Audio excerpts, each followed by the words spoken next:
A grílar Verica Haas, tá gro a rachtal ag dahi o Horgan. A lar na forishe, hís fui halú, tá neart alla agus gas nádurthe. Agus tá dahi ar dhíhal iad a amsú. Seohan slí batha atige, a lorag alla fod a dón.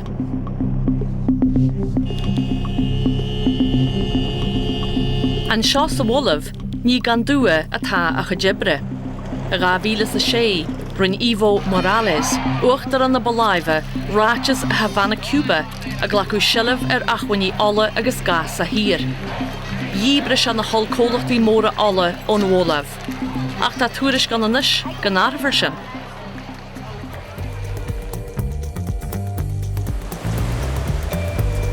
Tá cólachtaí alla agus gas ag dahi san Iraq agus Savannah ar fosta. Ach, is tionscal nua clontarp energy, a tá faoi stúrige America Haas sa wolaf agus I Beirú. Is oldop mé, rugga mé email firsta during chuige blian ó hin. Bhí díostocht ú fásacha mail firsta nar bhí mé óg, mar sin bhog méid go blá clia, tos go raibh níos mó ibre ann de Catlicéan seo. Dágan latrom economiaach sin agus cuasaí politiúla na tíre mar mhór am a héil, mar sin bhfuilm rud éigean dhéanamh mar intrií de gaoine eile atá faoi latrom in Éireann agus thar lear.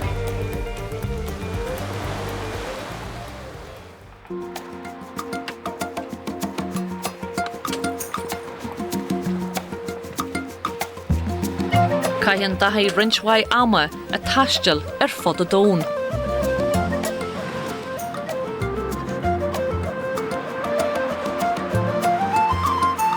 Tan siar haistil seo Jackar ach riochtanach.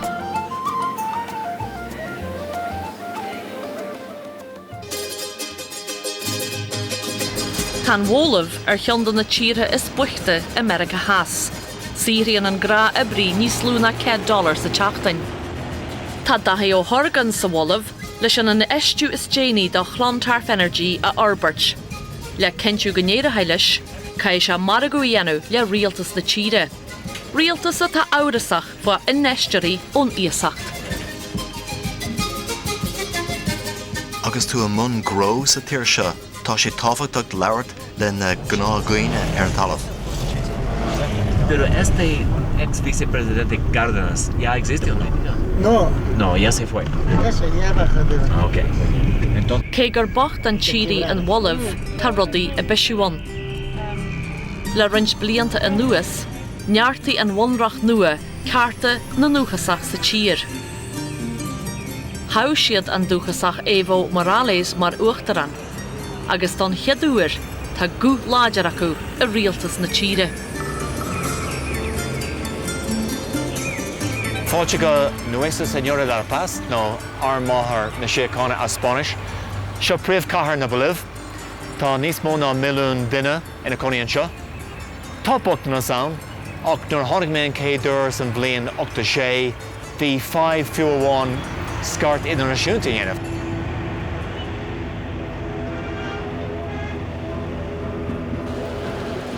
Anis tá idir líon in nead cafe, agus tá guthan in nead póca. Tá bochtain na saon, ach béanla his freisin, agus ceapan go mé taucí má ag muintear na tíre seo anis.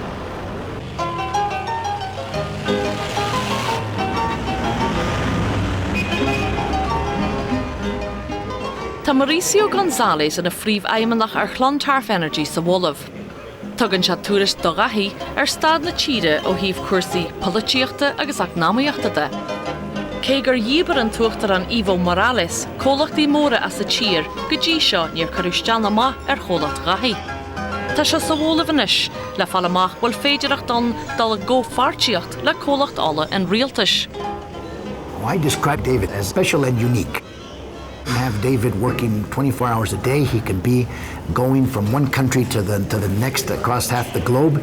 He gets off the plane and he's functioning perfectly. He has a tremendous drive forward. Is fear an tábhachtach Mauricio González. Is ar gceanara an seo America Haas. Ní bheadh ar ngrúpa sa bhliv ann, anis gan Mauricio. bhí sé ina Arab fuinneamh sa tír seo, agus ribh sin, bhí sé ina ceanra ar chomhlacht ola agus gás na dúrtha náisiúnta na tíre.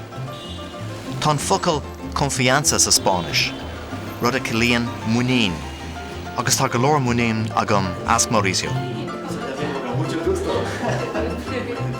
Well, David's ability to speak Spanish and Portuguese, people take an instant liking. I've seen in business situations where even at the start the environment was difficult, it was hard, the negotiations weren't easy.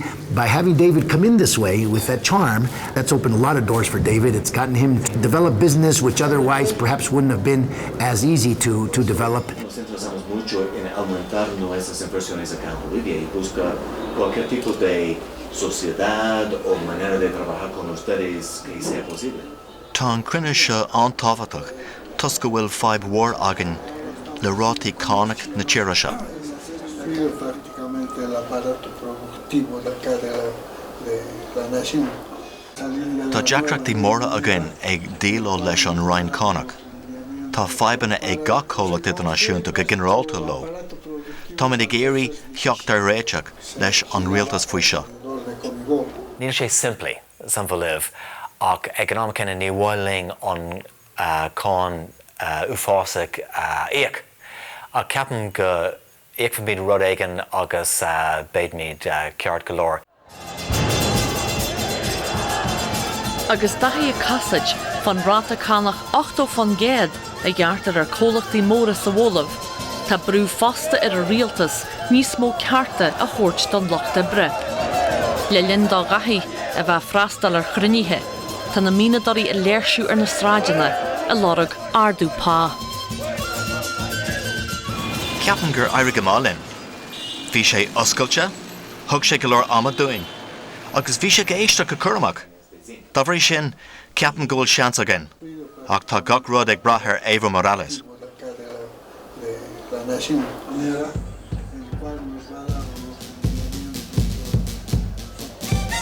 Cé go bhfuil takeíoch láidir ag Evo Morales, tá sé né farag a chur ar na hibrithe agus ar na cólachtaí ola sa bhólamh. Nuair a tháinig Evo Morales a ggócht ar dús, bhí sé cinnte gur ceart an cinú éine chomhlachtaí idirnáisiúnta ola a dhéireacht amach as an tír, agus rinne sé eolaí. Tá sé aontacht tábhachtach do Morales é féin go bhfuil sé le feiceáil le seasamh go láidir le Chávez, Fidel agus Kushner a Loide. Ach fosta, tá sé ag éirí go mé rap ar an bhfuilh, agus go nearóí le a gcuirsaí gró.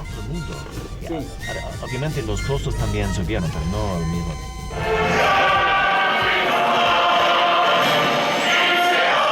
Gach lá baltaine bín óraid mhór na bliana le tóirt ag uachtar na baláimhe. San óraid seo, fáil sítear ciníthe móra na bliana. Da bhhar go bhfuil an bail an na gcónaí go ruaig far sa tír go thomlan iad, bín na cólachtaí ón ísacht, mar cholach gaithí, nervhíseach faoin fógra seo. Cé go bhfuil an rialtas a gur é siilibh omlan a bheith acu ar achmhaoiní nádar in na tíre, tá na scileanna agus an taithí atá ag léidí clontarf energy de dhíthorú go géir chun na blanana a thabhairt chun críche. Is títhe lár na foréise a an cólachtaí mar clontarf energy deise na nua chun ála a ghrileáil. Sé an daithí ar cuairt ag condan na suíomhanna seo. Imime thuairimse, sin deis is mó atá agan an seo, nó dúcré a legan síos leis an rialtas, chunrú uair a áil, agus an sin an cólachta dhéal le grúpa níos mó. We're coming here to the first location. First location is almost here, no? Tá muid a gcónaí sa tóir ar dhéisin an nuair ar fud na Boléva. This is the discovery well. This is the well for X-wire, right? This is the lock. This is the elevation, 170.282 meters. Insuficiente para las aspiraciones de la clase que tiene sueldo. Sí. Cuid den tíortha atá méile gobar ní cuireann siad go leor luach ar an saoil i Brazil agus Africas mar shampla. Nína McJaineh neamhard den dáin séir, agus mailam a bheith am mhaí i measc muinte na háite. Tá contúirteach baint le sin ar neoí, ó haimh cuasaí slándála de, ach ní féidir leat na smuointe sin an lámh in uachtar a áirt agus tú ag tastal hart. Bí mé géirí cultúr na háide agus an timplach tartaran a eáil, agus go dtí seo tá sin déanta gom go slán sa bhálta.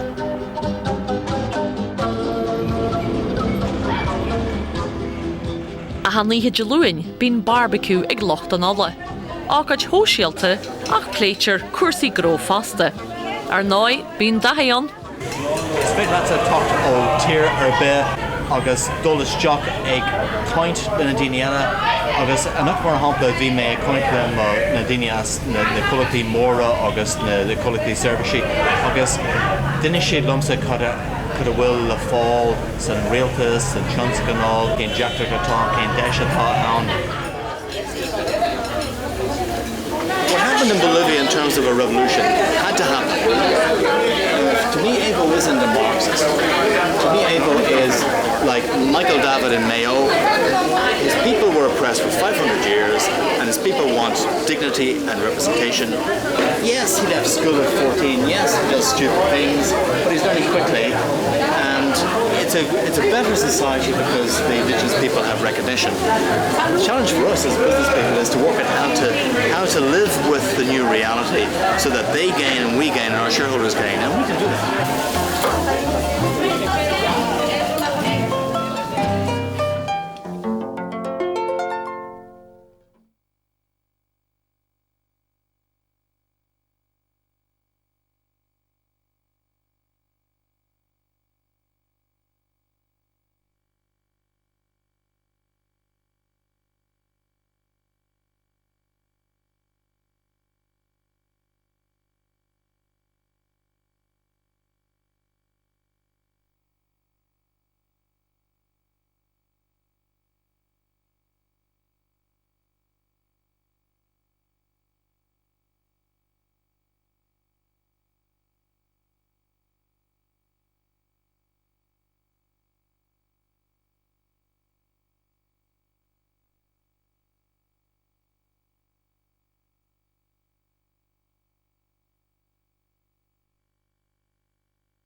Tá dathíar an móthar a ríis, ach an uair seo go Peru. Bín uaireanta fada le caiithú agus an airfort go rialta. Tapan se an deis agus díríonn se ar an obair. So dóigh go mé hanrad an áard agus an agarige dá na cruinithe a tá sacraí dó nuair a chraithinn se Peru.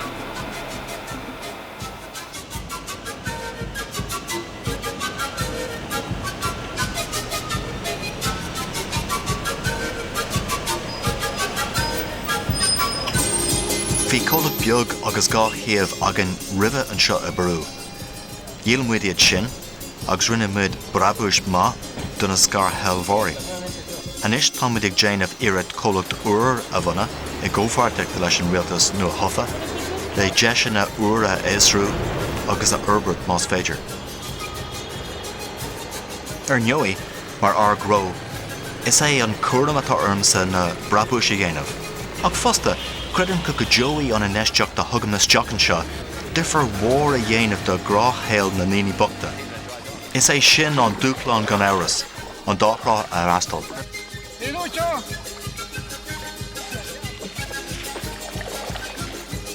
Ar maidin tá breicfast an neamh ofigiúlaigh dathaí le consul anarach na héireann Michael Russell agus a chóileacaí.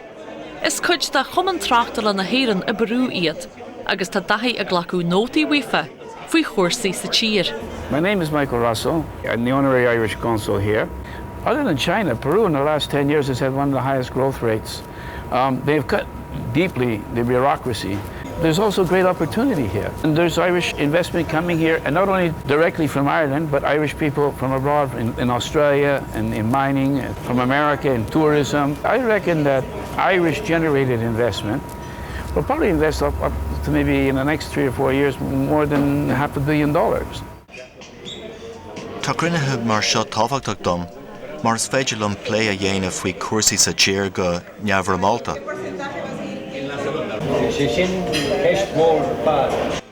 Má híam go bhfuil fáilte mhór roimh cólachtaí airnach an seo. Tigta nach raibh baint riamh ag éireann leis an Colínachas. Agus is fada tá baint ag éire le America Haas ó héamh cuasaí imimecha agus tradálada agus bar look gro airnach. Tá an doras a gcónaí foscailte rugbug níos mó dúine atá sé do gcuoine eile ón iarthair.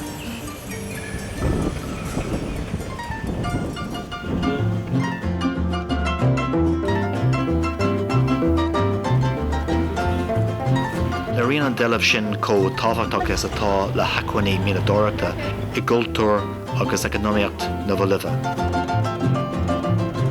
Dúirt an Uachtarán gur ola chuid den fuil an Pachamama nó an dia máthair den tíre. Agus is fear sin.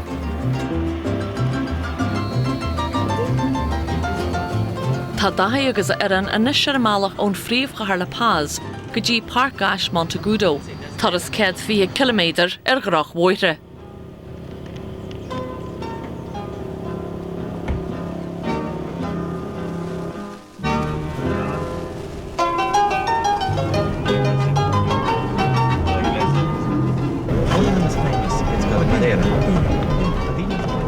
Is é Jorge Flores Canara inal tóireacht agus geolaí an colat an seo sa bhfuilibh.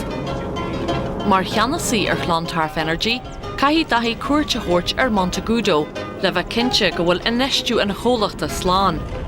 Is gá go mbeadh an siomh a reachtúil go brabasúil, má tá le héirí le plán Chlantarf Energy chur le na scaranna sa tógra agus dul go fartíocht leis a rialtas.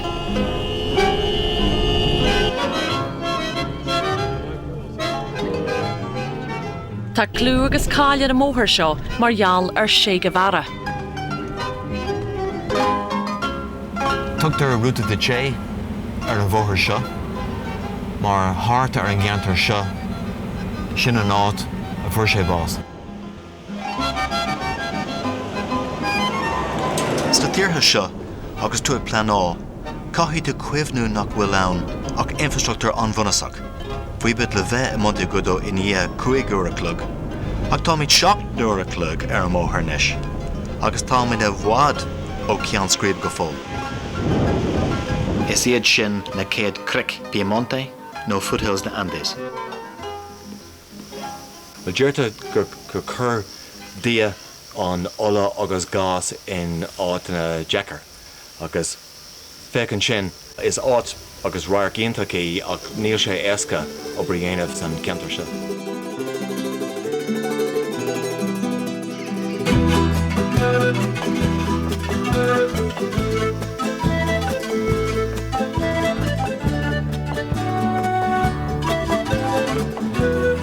In é deithúr a chluig, sraithan dathí agus José an siomh gas agus ola nádartha.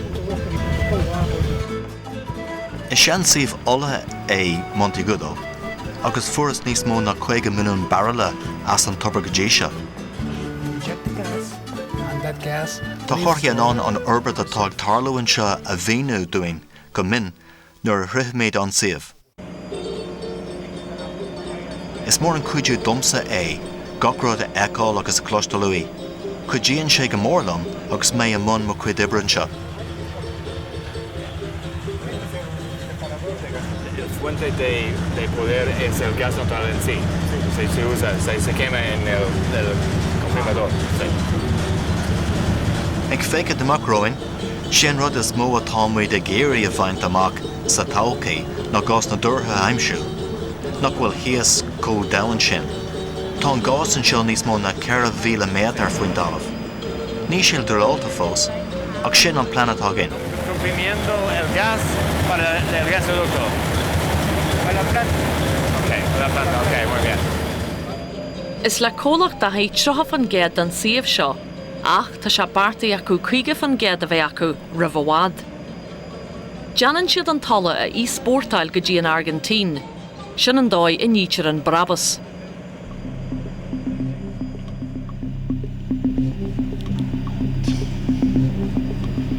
Tá se náma bheith gemacht. Tá dathí is muitiú ar ghrách himpeiste a bhí aige an nuair dearna a ghlach se an bóthir seo. Bhí mar ag teamáint go dtí an siomh dúlálann seo, agus bhí mar cara Gaston ag teamáint a cail sé smacht ar an Dúshlán agus duine muoi den bhóthar isteach sa dúfar.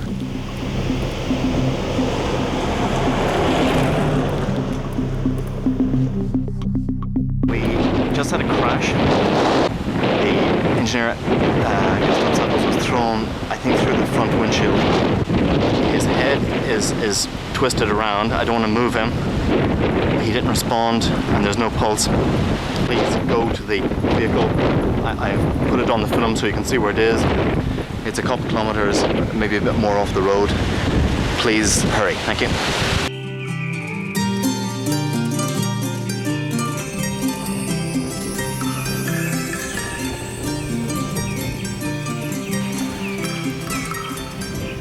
Dimig Gaston tríd an inneog tosaí, brisú a winil agus Mario é.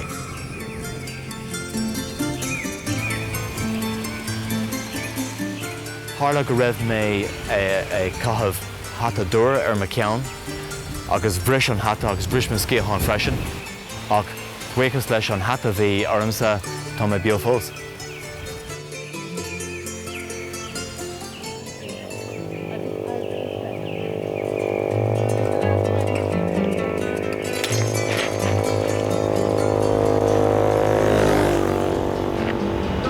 Timpiste isteach go mór orm. Cur sé ag smuoinmh mé faoi mo héal, mo haile an taistal, agus an obair atá ar siúil agam. Bunim sult mór as mo cuid ibre, cé go mín bortha fá bheith as baile, agus ar shiúil ó mo haile go raibh vinnic.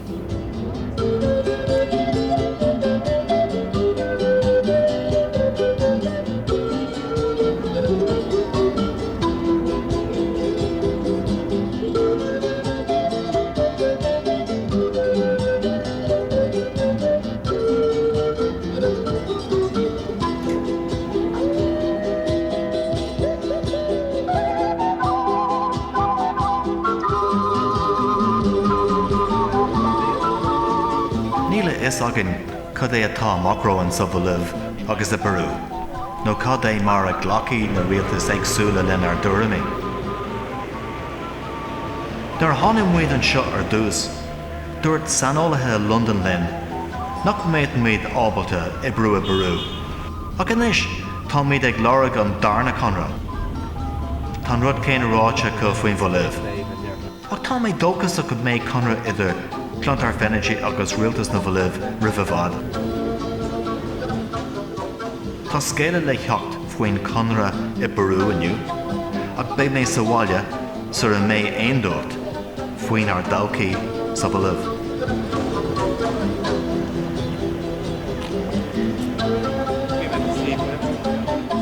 Tá cursa go mainis, tá cúpla conra sinithe again I barú, agus tá caidreamh maith again leis an rialtas an sin. Tá mid ag súil a dul chun céine dhéanamh fásta san bhuilibh. Rinne mar bart leis an rialtas nua, ach níl an cinnte fós má tá an uachtarán Uimhe Morales sásta bheith go Berlin, ach tá mid réad an Dúshlán.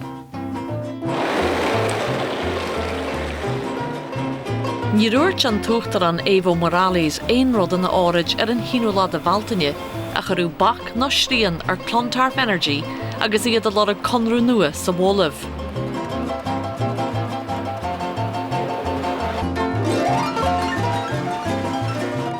Nuair a dul daithí na bhaile, bhí cóchaintena ar bun go rialta a ré agus rialtas Uimhe Morales le cadál fás agus forbairt I dhéanamh ar Clontar Fenergy sa bhuilibh.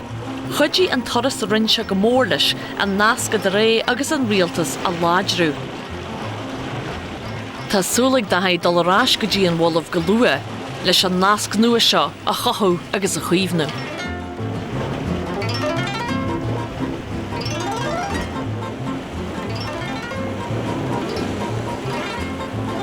Tá daithí rás sa bhaile arís ar fa tamil bhig, ach ní bheith se bhád sa le bheiceise an téirfort arís.